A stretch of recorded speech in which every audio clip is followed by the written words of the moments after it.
Welcome back, dear learners. So, in the last class, we have successfully completed writing all the 13 Hindi vowels. In this last video of this session, we are going to practice each one of them once again.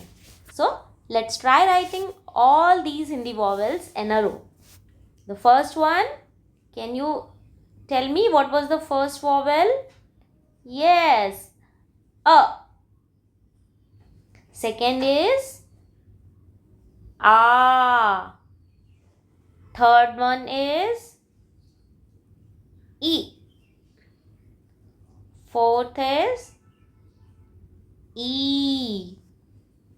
The fifth vowel is U. The sixth one is U. Then comes A. Then comes I.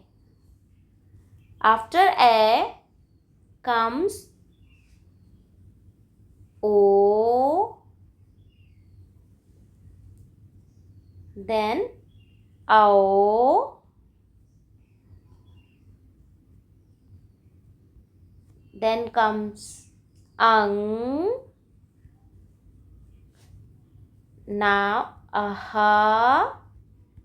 And now it's the time for our last vowel, Re.